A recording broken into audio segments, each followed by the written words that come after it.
Okay, I think it's about time for us to get started. Welcome, everybody. I'm Cliff Lynch. I am the director of the Coalition for Networked Information. And you've joined us for the first project briefing of the final week of our virtual 2020 spring member meeting. And we are going to start the final week off with a really interesting panel. We actually have a panel of 5, and Jennifer Vinopal from Ohio State University will, the Ohio State University, as they say, will be moderating it.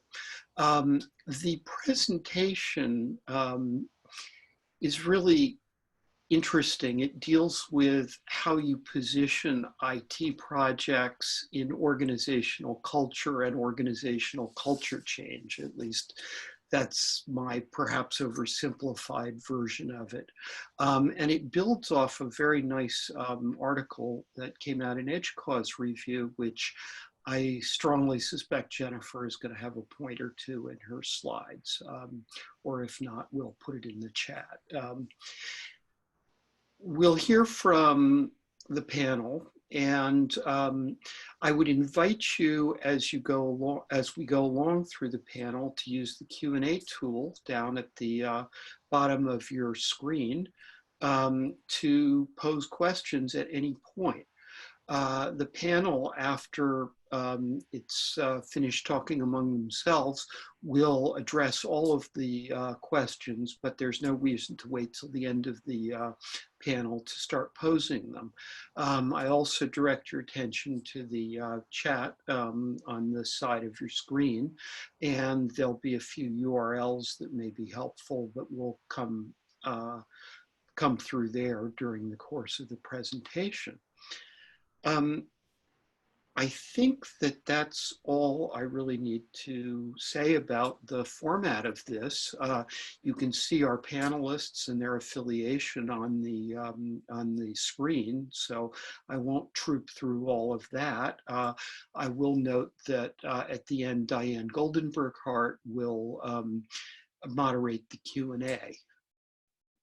So with that, let me just thank you all for joining us. And let me offer a really big thanks to our panelists for starting us off on the final week of the virtual meeting on a very high note. So over to you, Jennifer, and welcome. Thank you, Cliff. So I'm going to start this, this panel discussion with a story. I started working at the Ohio State University libraries on November 15th, 2016. So that's about 3.5 years ago. And I was hired as the Associate Dean for Information Technology. I've since added distinctive collections to my portfolio. So when I arrived, there were 2 highly anticipated IT projects that were literally sitting on my desk in little stacks. A website redesign project and a project to create a discovery service. And so in the first 2 to 3 weeks of my job, people would repeatedly ask me, how about those 2 IT projects? How are those projects going? What are we doing? When would we see something of these 2 projects?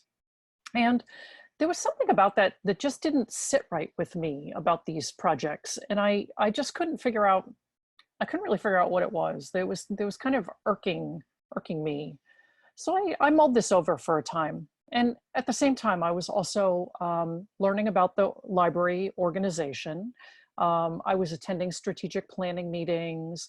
I was starting to understand the library's culture. And in those strategic planning meetings, library director Damon Jaggers, who's my boss, he was also relatively new in his job at that point. He was emphasizing the need for agility, for flexibility, and for learning. And he was being very clear about his goals for the strategic planning process and for the organization. And those goals included organizational learning, inclusive participation, risk-taking and accountability, and shared leadership. So at the same time, I was participating in these meetings, and I was mulling over these two IT projects. And sometime in that next month, it finally occurred to me what was really not sitting right about these projects. And I realized that, in fact, these were not IT projects. These were libraries projects that would admittedly lean heavily on IT, but they didn't really belong to IT. The framing was wrong in the way that we were talking about these projects. These projects belong to and were the responsibility of everyone in the organization. So this realization converged with what Damon was trying to create in the strategic planning process, in which he was trying to emphasize agility, flexibility, inclusive participation. He was seeking to create what's called a learning organization. Oops, trying to advance my slides. There we go. So a little bit about the learning organization. The scholar Peter Senge, who's spent his whole career researching and writing about the topic, says that a learning organization is adept at creating new knowledge and then integrating that knowledge into improved work practices. And I've got a quote here. So he describes 5 disciplines in organizational needs that an organization needs in order to be doing this creating and this integrating into their work practices. The most important discipline that he talks about is called systems thinking. He says, at the heart of a learning organization is a shift of mind from seeing ourselves as separate from the world to connected to the world, from seeing problems as caused by someone or something out there to seeing how our own actions create the problems that we experience. So we work within a system, and the individual and the organization are interconnected. Learning organizations aren't produced via top-down mandates. They require positional leaders to create the conditions for everyone in the organization to envision and create change and then support that growth as it happens. So, I was asking myself, well, what kind of leadership helps to develop a learning organization? How do you actually do that? How can we as leaders emphasize organizational learning in our everyday work? So research has shown a relationship between certain leadership practices and the successful development of a learning organization. In particular, research has focused on transformational and transactional leadership practices, and also transformational and transactional behaviors. So in transactional leadership, the leader seeks to strengthen an organization's culture, strategy, and structure. The leader sets goals, is explicit about what's expected, and provides constructive feedback to everyone to keep everyone on task. However, in transformational leadership, that's kind of what we think of as a heroic style leadership. The leader is charismatic and inspirational. They provide a vision for where the organization is going. They help individuals transcend their self-interest for the sake of the larger vision of the organization. And together, these two leadership styles or behaviors emphasize systems thinking when they function together. The two serve different but complementary purposes, encouraging organizational exploration and learning, and that's the transformational part. And then what you need to do is take that learning and institutionalize it into the organization, and that's more the transactional part. So back to my 2 IT projects. I was interested in positioning these libraries projects, so no longer IT projects, as opportunities for organizational learning to advance the goals that Damon and the executive team and others in the organization were setting for the organization: agility, flexibility, learning, etc. So I did not want the organization to just stand by and watch from the sidelines while IT developed a new website and a discovery system. I wanted everyone in the organization to be invested in the work, to own and take responsibility for the process and the product. And I wanted the process to push us into uncomfortable places in order to learn to work differently. So here are a couple things that we did, and these may not actually sound all that innovative to you, but these actions did, for us, they were different, and they did advance our learning organization agenda. So we appointed a non-IT employee from the teaching and learning group to run the website redesign project. The assumption was all along that someone from IT would run that project. Project sponsors which I was sponsor on both of them, and we had others also participating. We coached project leads on relevant leadership skills such as systems thinking and influencing without positional authority. We also reinforced ideas of collective responsibility and participatory decision-making by encouraging broad staff participation in project-related events. The projects practiced agile and iterative development, design driven by user experience testing, and incremental release of new content and features. And this was all new to the organization. And in fact, the incremental release part of the website proved particularly challenging to employees and also to the executive leadership. We had to adjust to the idea of an unfinished and ever-changing product being available for everyone to see and test and improve upon.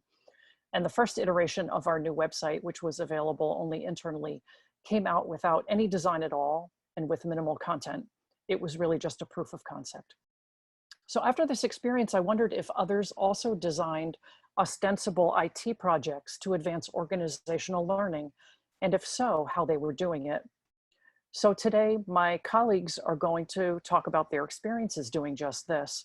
So for the next half hour, I'm going to ask Carolyn, Salwa, Rosie, and Hannah some questions related to their work, and then we're going to open it up for questions from the audience. And please remember to put your questions either into the Q&A or chat tools. So the first topic that we're going to discuss: has the idea of systems thinking had any impact on your work or the work of your organization? And you can comment on this either if you had been aware of the concept of systems thinking, that would be interesting to learn. But if you hadn't, but realized that you were kind of functioning in that, with that sort of mindset anyway, in what way has systems thinking, or has it had an impact on your work in your own organizations? And I can throw this out. I'm going to throw it to Carolyn, because I know you had at Northwestern been talking about systems thinking. Sure. You can hear me okay, right? Great. Hi, everyone. So I'm going to flip this a little bit, Jennifer. I hope that's okay, because I wanted to talk a little bit about how the libraries have embraced the learning organization as a whole. So not just the specific discipline of systems thinking. I would say, yes, it's definitely impacted the work of the organization. And I do have two examples of that, which I think we can get to later in the panel. But I would say the examples are more in how we approach the work and less in being deliberate in the framing of the projects. But where Northwestern University libraries were deliberate was in the rollout and the education of staff in the 5 disciplines. So that personal mastery, mental models, shared vision, team learning, and finally systems thinking. We had a 2+ year task force, and that was actually created with the support of the library's leadership.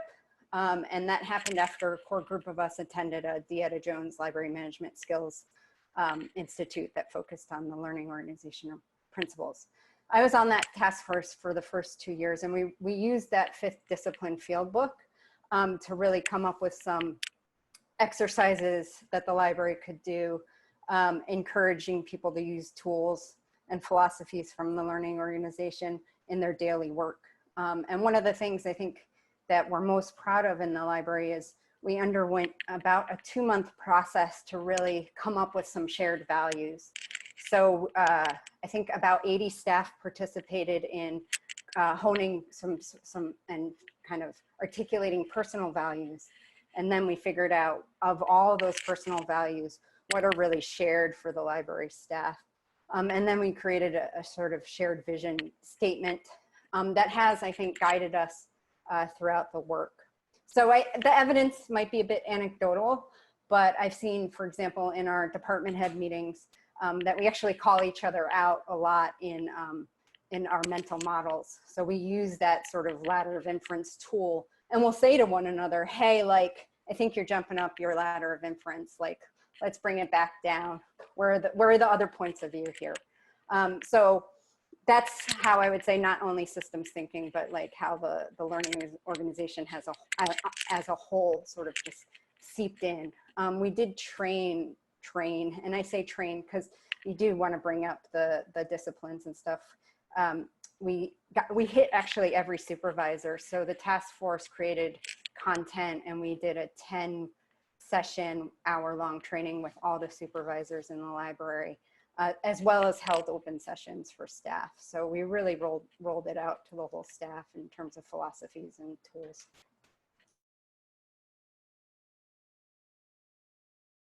Does anyone else want to jump in and talk about systems thinking as a general principle in your libraries? So I will. I would say that we haven't explicitly touched on the learning organization per se, but within Emory Libraries, we've done a lot of work around the concept of first team. And for those of you who aren't familiar, that's where a team, basically team members decide where their first team is, right? The first team that you have allegiance to. And then oftentimes that is, for me, if in normal circumstances, might be my staff. So I might have allegiance to my staff.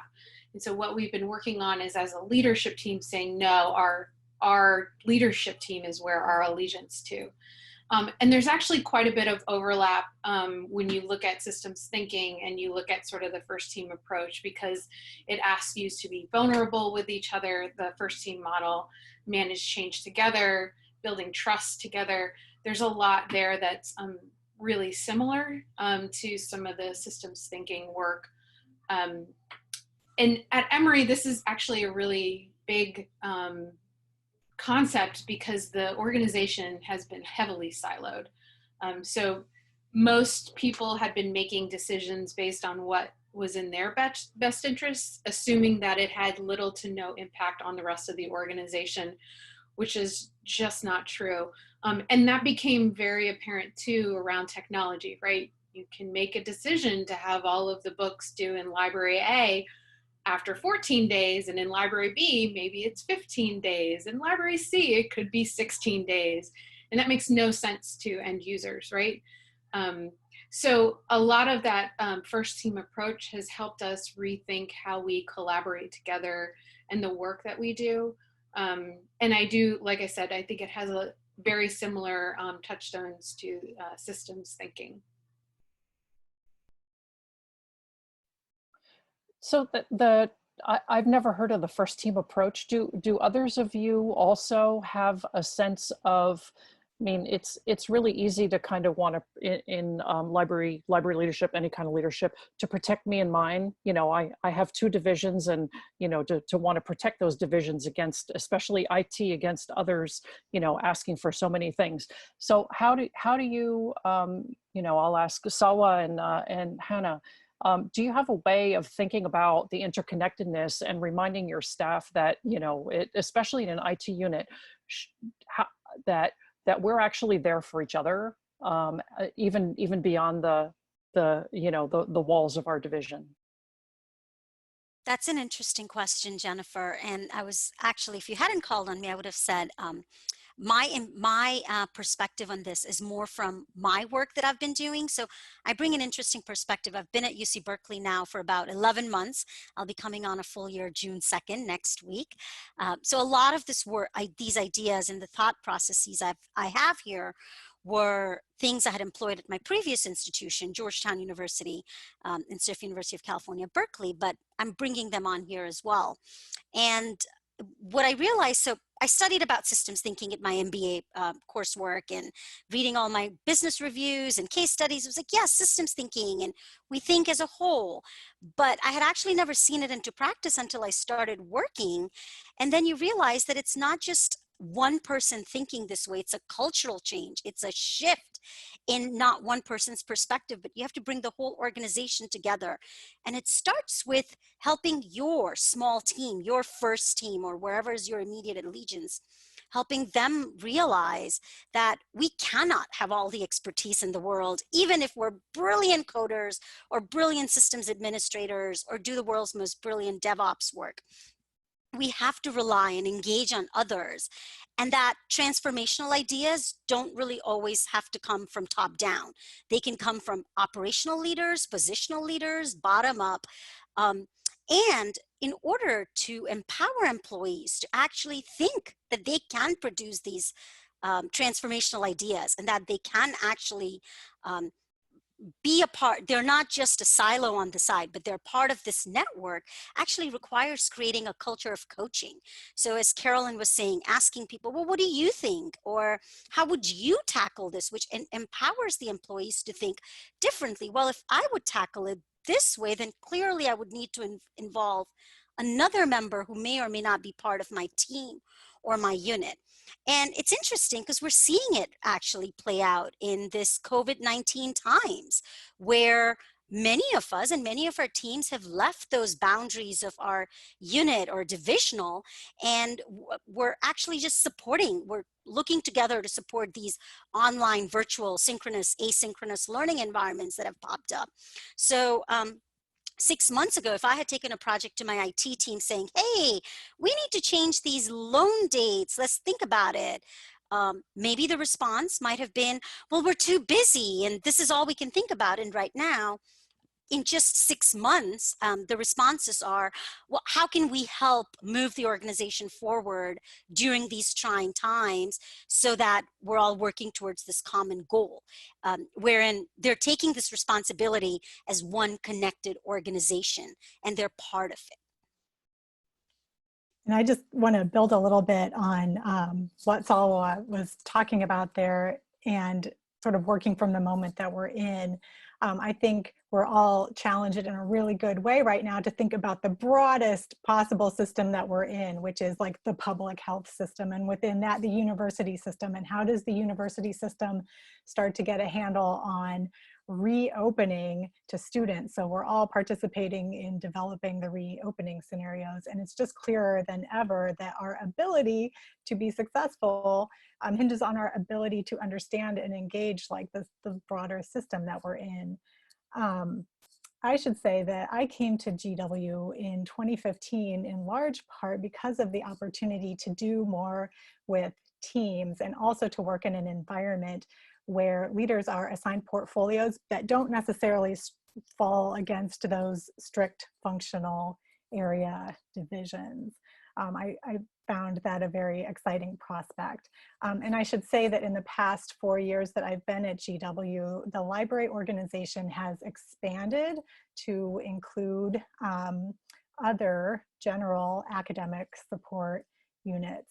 So today we're known as GW Libraries and Academic Innovation, and the academic innovation part refers to online course development and instructional design and support for the learning management system, which is Blackboard for us, and all of the classroom design and support for the academic technology that makes for an effective classroom experience. So as a leadership team, we've sort of expanded our view and are actively working toward growing together, because this kind of bigger collective thinking doesn't just happen overnight. And whenever there's organizational change, you know, on the org chart, there are certain levels of fear and concern that come with that. But we have worked very mindfully toward the bigger vision of what we will be able to do together. And I feel like this moment that we're in is really giving us an opportunity to show how broader thinking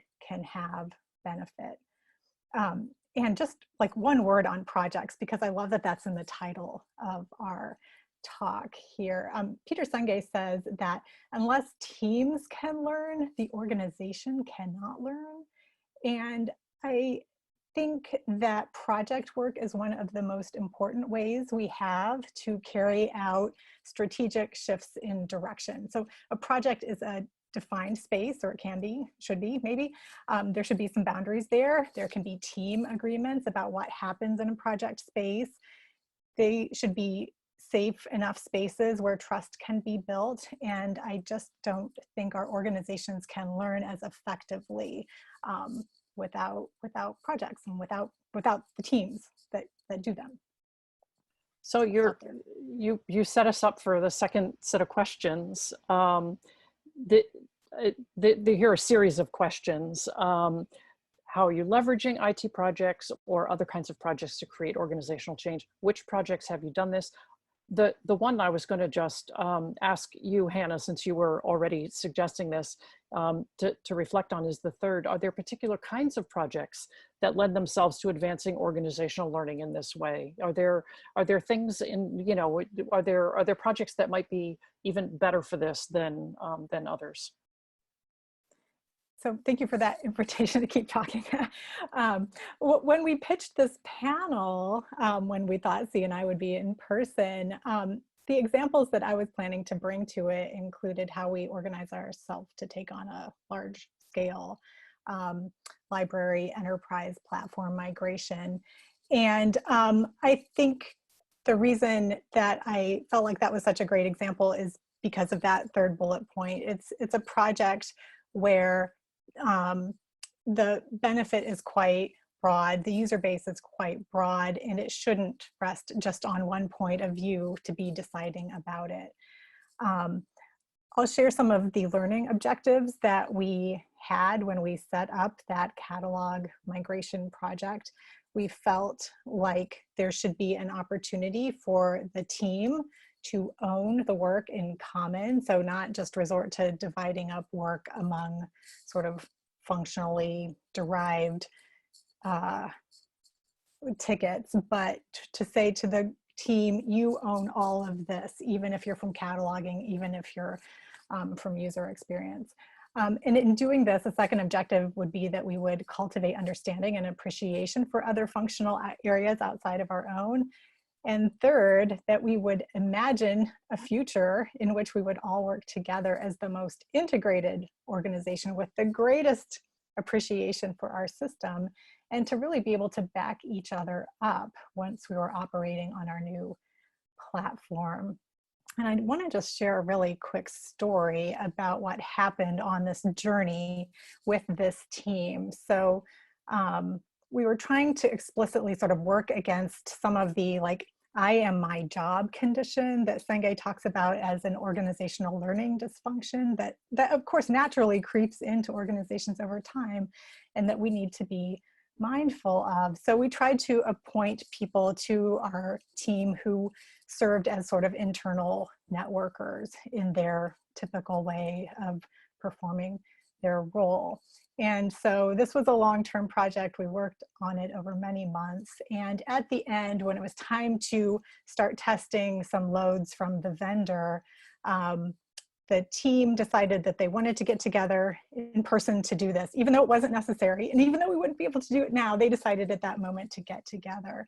The vendor was late, delivered the loads on a weekend. The team came in on a Sunday afternoon to do this work because of their belief in what would be for them the most effective way of working. And they found some problems with the load on that Sunday afternoon. And they heard from other colleagues outside of our school that maybe there wasn't so much to be concerned about here, but I would say that our team was really confident in its work. They explained how they reached their conclusion, its downstream effects on the system, and they advocated against accepting that test load.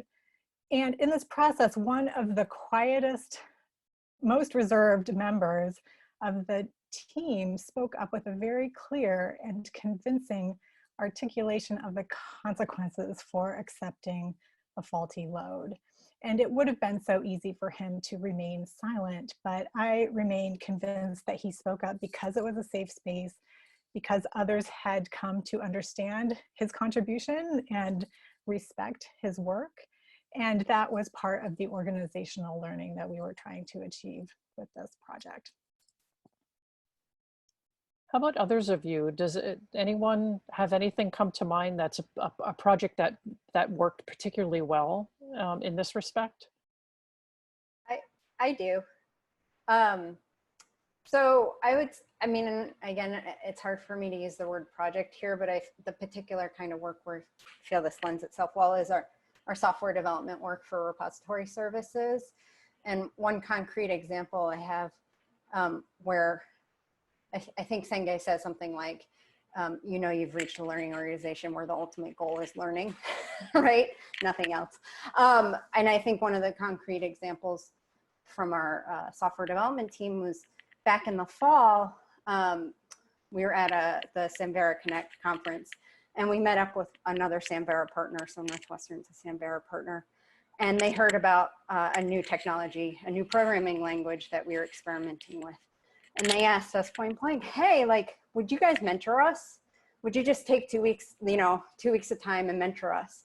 So we ended up doing a shared sprint with them. And it was just a 2-week sprint where the goal was they could learn something about a new programming language. Our goal was we knew Princeton worked really well with a remote team, which is actually coming in handy now, but as a remote team, and also they do pair programming really well. So that was the goal for this 2-week shared sprint. They had a big retrospective at the end. Both teams learned something, and then we moved on. So I would say that was one example from Northwestern.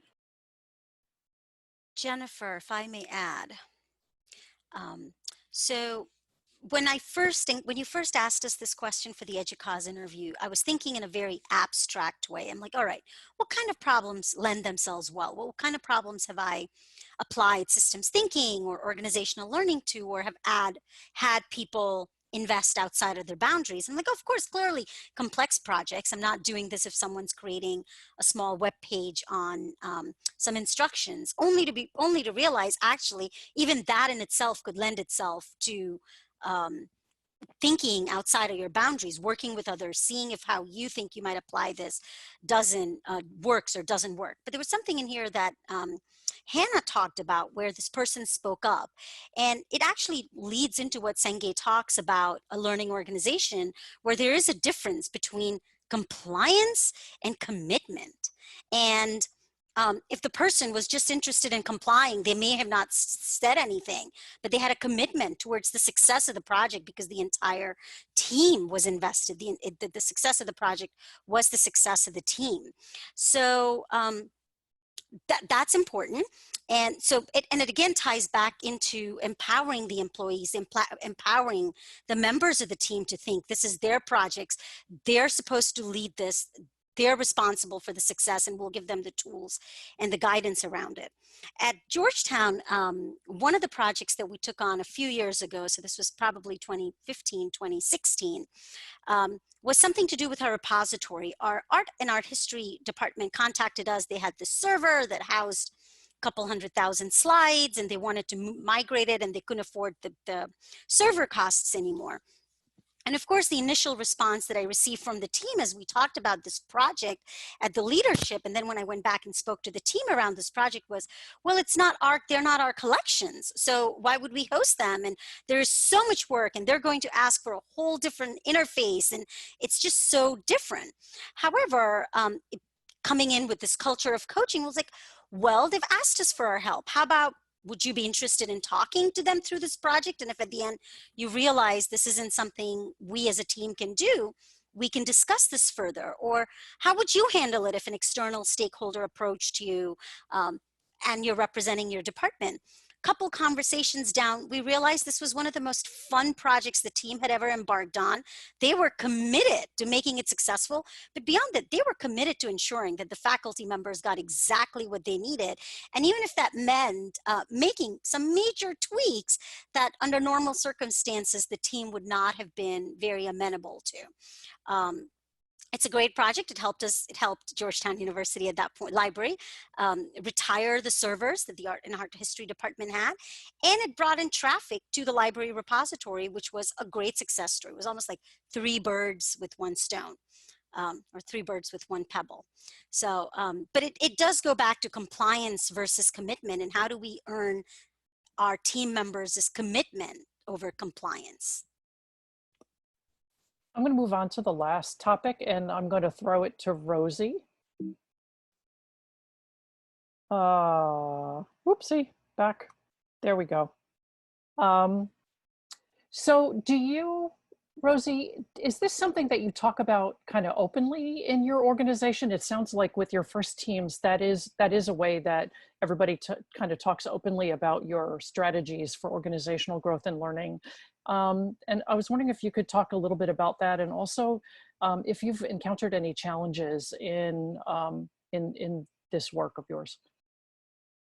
So, like I said, we do talk a lot about the first team approach, and, Yep. and it does definitely overlap with systems thinking. More recently, because of the pandemic, we have been talking more about, okay, where do the silos exist and what do we need to do? How can we rank the silos from the worst to the least worst? Because it's really not the best. And start to tackle the changes individually. So that is one of the things that we are working on, and so we do talk about it. I don't think that we have explicitly, said let's sit down and read some books on system thinking. There's some articles, but we definitely talk about how do we move the organization forward to think about things holistically. In terms of challenges, I would say that challenges are sort of bifurcated. The way that we handle work, at least within my team. I have two sets of challenges on working with the larger organization. One of the projects that we've used to sort of reframe thinking was, like other people, the repository. Our repository, prior to the launch of the new digital collections site, which happened last month, we had 5 to 8, 10, depends on how you want to count, repositories. None of them worked together. They were all their own little silos. And sometimes they were very specialized in all kinds of ways, from what content they would take in. So we had one repository that would only take in audiovisual or born digital material. It wouldn't take in anything else.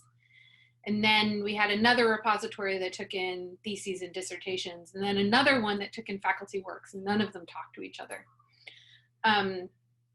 So when we embarked on the repository project, we did actually spend, much to Yolanda, my boss's impatience sometimes, about a year doing requirements gathering. And primarily that was because nobody believed that their requirements were similar to one another.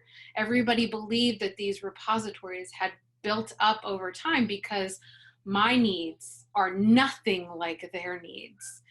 And that year-long requirements gathering session actually helped them see, oh, university archives and scholarly communications have a whole lot in common. We both have the exact same needs. There was a lot of belief like, no, my processes are completely snowflake.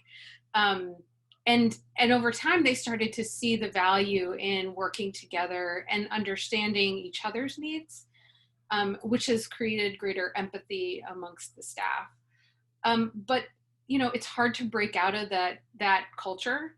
That culture has been around for very long time. It was around long before I showed up. And while we've been doing a lot of work to break it down, I suspect it will, be something that's always there. On my team's end, it is sort of a fear of having everything supplanted onto them. They're worried that if they engage in conversations similar to what Salwa was saying, that they're going to be committed to something, that people aren't going to necessarily listen to them or hear them. And it's really trying to release their anxiety and have them trust that no matter what, that I will be their advocate. And that even if it doesn't seem like I'm not advocating, I am advocating. And I think that's probably the hardest thing, is for them to build that trust with one another. And that also comes from the fact that my team is relatively new. When I started, there was 8 people. And now we are at 20 people. And so, it touches on, there's a lot of fear there, of building relationships and building trust and developing the team and trusting in me along the way, because it just keeps feeling like a lot of change all along. So yeah, I think that answers both of your questions. I'll just I'll interject here that as I've been saying just over the past week or week and a half, the expression that culture eats strategy for lunch and breakfast and dinner, and I've been saying that a lot recently. And in fact, this morning I had a meeting with my boss and said that the thing that I was hired, that I understand that I was hired to do 3.5 years ago, I'm finally able to start it, because I needed to spend 3.5 years working with my colleagues on organizational change and learning so that I could get to what I thought I was going to be doing on day one in 2016. Any other challenges that you all want to share in doing this work?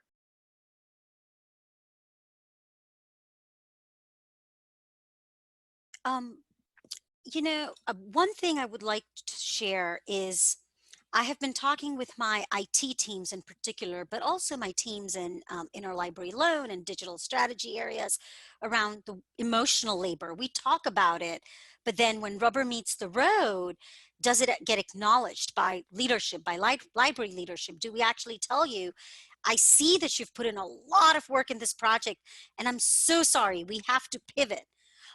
And then do we just walk away, or do we give them more reasoning to think about, well, it's not wasted work. Let's come back to it. We have to pivot because of whatever. The organization has changed. There is a hot potato that got dropped, or there's something that's going on, but your work isn't wasted.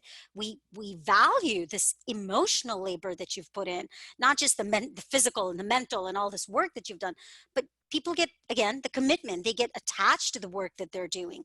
And how do we ensure that they realize that being part of this team is taking a pivot only to come back to it at a later date, and that the work isn't wasted?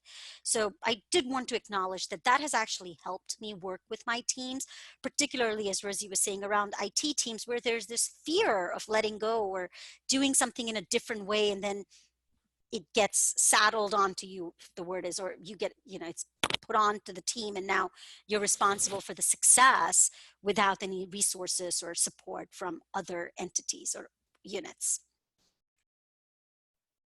So we could have one last word, or we could pivot to answering questions from the audience. Any last thoughts?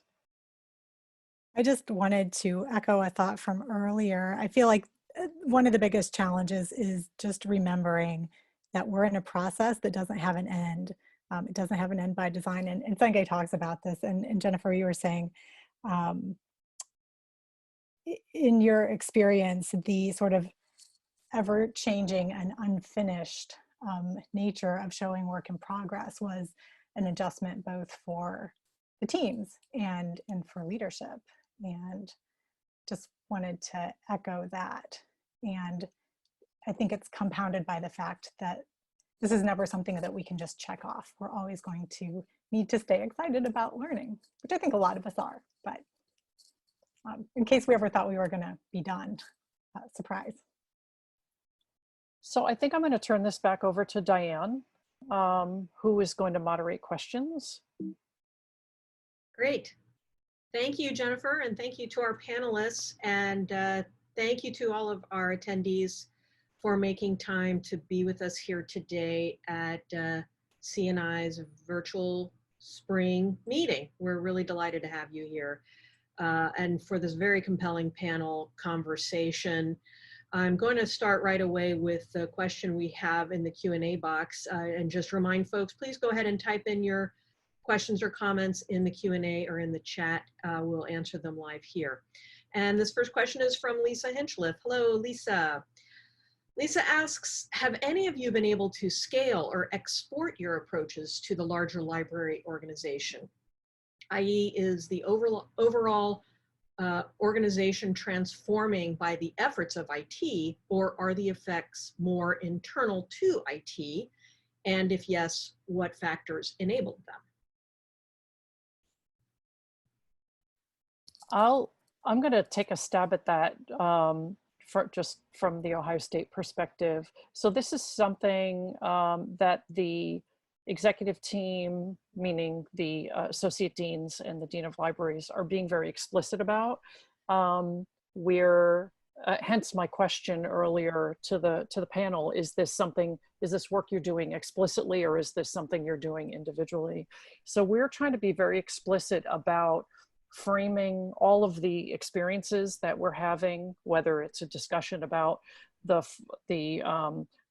purpose and structure of management committee, through any projects that we do, any interactions that we have with each other and with other folks in the organization. So we're trying to structure all of that to advance organizational learning and remind ourselves that this is how we live. This is how we live our values.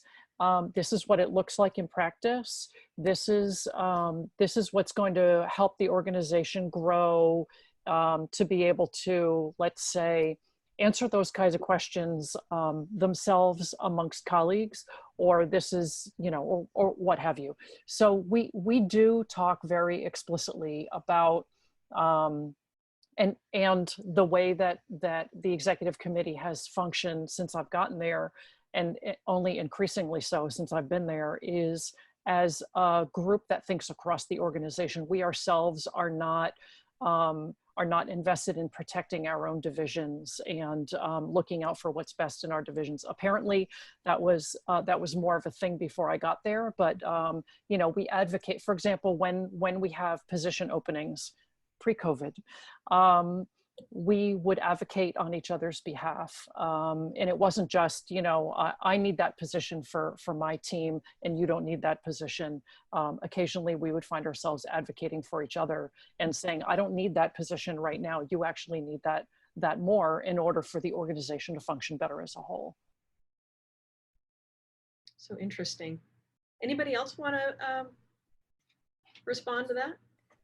I wanted to jump in and talk about a project. It was actually the first opportunity that I had to be sort of part of commissioning a larger scale team to take on some pretty complex work. And it was actually outside of IT. So this was some work that we did with our collections strategy. And the learning objectives that we had in mind were to try to get everyone across the organization, in an appropriate way, to be more mindful and more aware of how the complexities of the collections budget worked. And we were moving in a direction where we were preparing to move away from making a lot of individual allocations to individual topical areas, and asking, what can we do when we come together and have some big ideas that maybe we can actually afford if we get together and discuss it. So I just wanted to offer that as an example of something that was not an IT project, but was pretty exciting and borrowed from Agile principles. So that's another thing I wanted to say. At this point, Agile process, I think, is pretty well established in software development practice, but we've been successful in bringing some of those principles into a scholarly communications team that we have that's been operating for a couple of years, an open educational resources team, and then we maintain this as part of our ongoing collections work.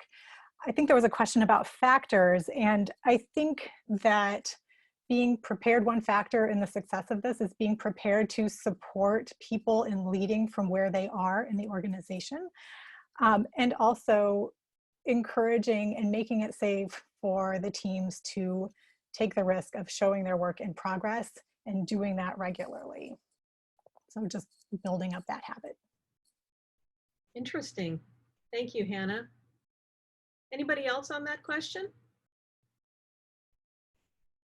I was going to say, I think one of the benefits of even if an IT division within a library were to take on systems thinking approach and really think about things in that manner, it does have a broad impact on the rest of the library, because oftentimes the rest of the library is relying so heavily on IT, and IT resources are often very limited within libraries, that, you know, if they start to take things on, it starts to seep out, whether people realize it or not. And we've seen that in other places too. I think really great example is actually, we're getting a lot of requests for project management software right now in Emory libraries. And I think, you know, they've seen project managers work with the organization, not just in IT projects, I should say, but also building projects. But the more that there's project management around major initiatives, the more it kind of raises people's heads and says, huh, maybe I should be thinking about things in a different manner than I have been doing. So so all of that is to say is, you could try to keep it contained to your IT area, but it's pretty hard to do that because so much of the organization relies on IT. Kind of the genie is out of the bottle, maybe. Yes, the genie definitely gets out of the bottle really fast. Thanks for that, Rosie. Any other comments on that question? At Berkeley, at UC Berkeley, comparable to what Jennifer said, it comes from the senior leadership, where all the AULs and our UL, we practice this style of matrix leadership, where we support each other's teams and we support each other's projects, which means when, as a matter of fact, just this morning, I received an email from one of our AUL saying, I know your team member is really, really busy, but we have this thing coming up. Let's talk about how we may be able to work through it. Or I can ask my team member to pause this because I know that your teams are busy, as opposed to being like, here's a project, deal with it. It's not my problem. So we do comparable to, as Jennifer was saying, we come together, we talk about it, we advocate for each other's teams, almost to the point where we think all the teams are our teams because we're one organization. I'm not moving forth as digital initiatives and IT and someone else's scholarly resources.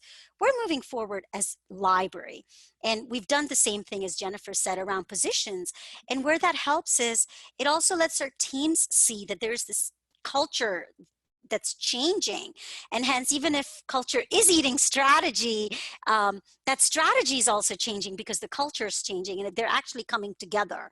And it helps our teams feel more comfortable now engaging with each other, realizing that, oh, well, in Division A will actually understand Division B's problems, or when Division B is proposing a project, they actually start thinking about, well, this will have an implication on IT or digital initiatives.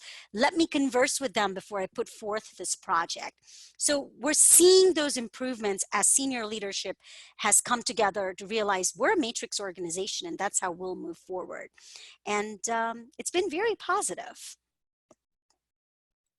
Thanks, Salwa. I just wanted to read aloud here also a comment that Carolyn put in the chat.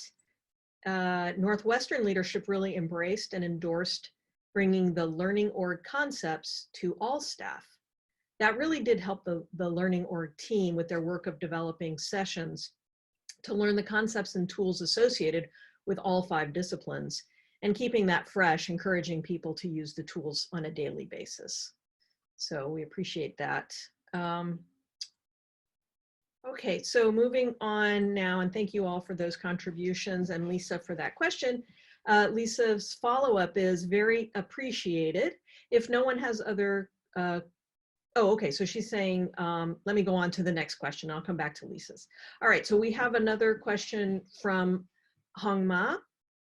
In terms of sharing collective ownership, what would be your advice to communicate to those specific areas who strongly feel owning their territory and prefer not having others to influence the work they feel belongs to their department or departments? Let's say even if you have already had buy-in from the leadership team. That's a really good question. I would say that actually kind of goes back to one of Sangay's pieces of advice, and Carolyn talked a little bit about this too, calling each other out. and having that a safe space to be able to do that. So it may be having that conversation with the leadership to say, team is not on board. And I had to have one of those conversations recently, and there's the way things were, and then there's the way things are now, and some of the anxiety about the way things were creeped in. And then I got in there and I was like, how can we make this happen better? And their leader said to me, oh yeah, I know, it's so awful that it keeps happening this way, right? And so you sort of have to trust that everybody has bought in, and that everybody will have each other's back.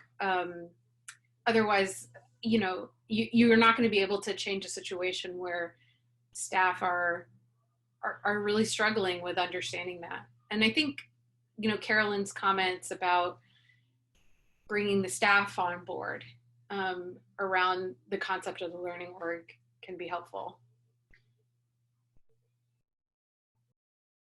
I have to say, I'm always kind of surprised by the things that help move people along in their thinking. I mean, sometimes it might be, and it really depends on the person. So it's not easy to answer Hung Ma's question across the board. Some people, you have to have a face-to-face and one of those difficult conversations and say, look, I understand you're being protective, about your staff. And I think that's a really admirable trait, to make sure that your staff are safe. Maybe digging a little bit to understand why their perspective is their perspective. But then sometimes you might need to say, look, this is the direction the organization is going, and this is your organization, so you're going to need to go along. But in other cases, I found that there was an interesting moment. I was talking to someone in the organization recently who actually attended a CNI presentation last week. We happened to both be attending, and suddenly they kind of had an insight that allowed me to then move into a conversation that I had intended to have anyway, but it was kind of more fodder for having the conversation, and a fruitful conversation. And I'm finding in other circumstances, the disruption of the pandemic and all working from home, it's in some ways it's provided us with opportunities to think very, very differently about things that we were very resistant to before. For example, I always got a little bit of side eye about one of my staff members who works remotely and comes onto campus maybe once every 6-8 weeks. And suddenly now we're all working remotely, and it's working okay for many of us. And some of us are going to be working remotely maybe for the next year. I mean, until there's a vaccine, right?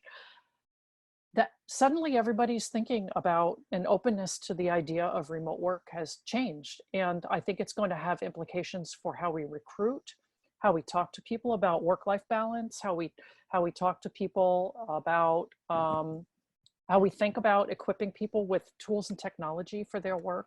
I think it's really, in some ways, it's opened up conversations that we were never able to have before. Really interesting. Anyone else on that? We do have a comment. I'm sorry, go ahead.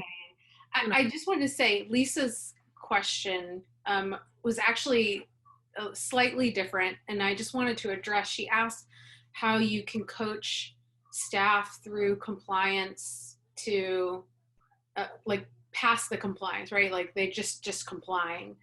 And I just wanted to say, it's not always possible.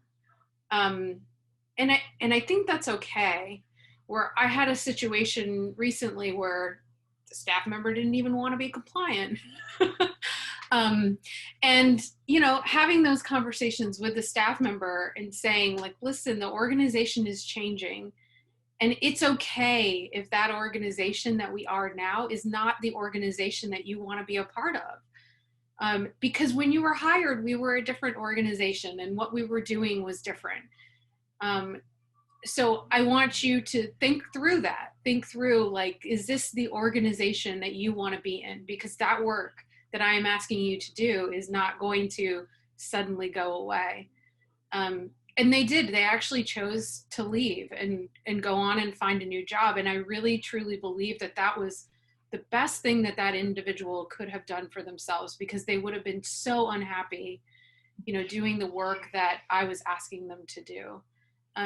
So I know that's not necessarily a comply or else, or get on board or else, but sometimes it's okay if they don't get on board. That's an excellent point, Rosie. And thank you. Thanks for going back to that and raising that aspect of this particular kind of challenge. It's very useful. I think on a similar related theme, we have a comment from an attendee, Randy Oldham, who writes, I find it's often imposter syndrome. The resistant staff member / leader is often afraid that if they work with someone else, that this person will find out that they aren't an expert in a particular area, whether they are or not. I find this especially true with IT because staff don't really want other people to think that they are not IT savvy. So that's really useful. Thanks, Randy. I don't know if anybody wants to comment on that. Okay, so we have another question now from an anonymous attendee. Comments, great panel on an important topic. Most of the discussion is focused on the ways of addressing different systems and cultures within the complicated organization of the library. Do any of the panelists have experience with systems thinking outside the library, with other organizations in the university or beyond, say with commercial service providers? Anyone? I can address it to not commercial service providers, but outside of the library with organizations in the university. I can speak from an example with main campus IT and how, again, it was one of these things of commitment, how we're ensuring that the campus is getting what it needs or the university is getting what it needs versus, oh, my staff, my teams are too overworked. And this involved us working around when we were migrating to a new ILS as a consortium. As part of Georgetown University, we were part of the Washington Research Libraries Consortium, all campuses, and Hannah was part of this, so Hannah might be able to add a little bit here. This was George Washington, Georgetown, all of us at the same time. As we were migrating, we realized we needed to work with our main campus IT on lots of projects, particularly those that involved integration with campus systems. And in the past, there had been murmurs, this was before my time, around things of territory and library IT projects versus campus IT projects and how are those separate. And where that helped us, again, it came from the senior leadership where we started with setting a culture of this is going to help advance the campus organization. This will help us be a part of a system that's moving towards something positive.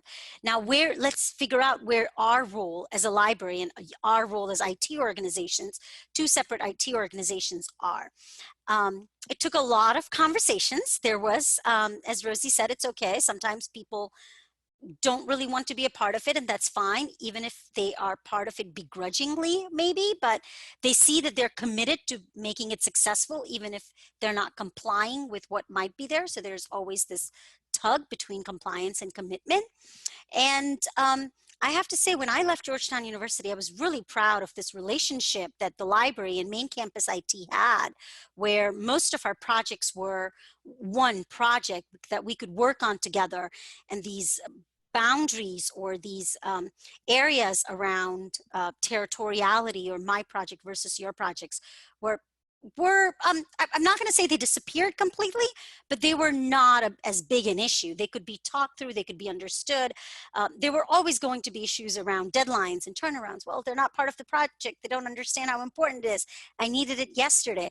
But then that comes up to leadership, where how do we ensure that we're using these principles to help the teams realize that what you're looking at is the small slice, and in this big picture, this bigger slice, it blends in a way. So that was actually really helpful in helping us move forward significant enterprise IT projects where the library and main campus IT could come together in partnership. And I'm doing the same here at University of California, Berkeley, where we have this one IT project where we come together, the main campus IT, library IT, and we work on projects together. So it's okay if main campus IT reaches out to a library staff member asking for something around box service and main campus IT, and library IT isn't involved or weren't consulted, as long as we're aware that this is happening at the same time. I can't speak from a vendor perspective with an example.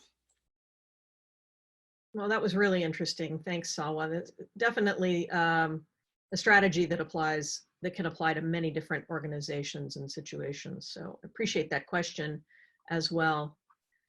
I'm still keeping an eye on the Q&A box and the chat. If you would like to chime in with another question or comment, please feel free to do so now.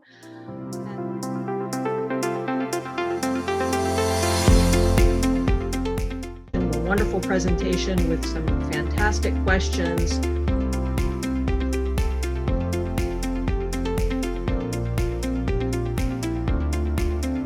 And invite any attendees who are still with us to please hang around. If you would like to have a word, ask a live question, or make a comment, chat with our panelists, please feel free to just stick around with us. We'll be here as well for a little while longer.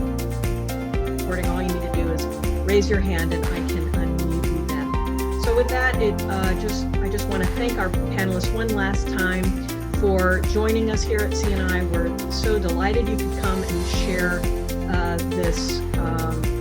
your findings, your experiences on this topic with us. Really interesting and lots to think about. And also to our attendees, thanks so much for being here. Take care, everyone. Bye-bye.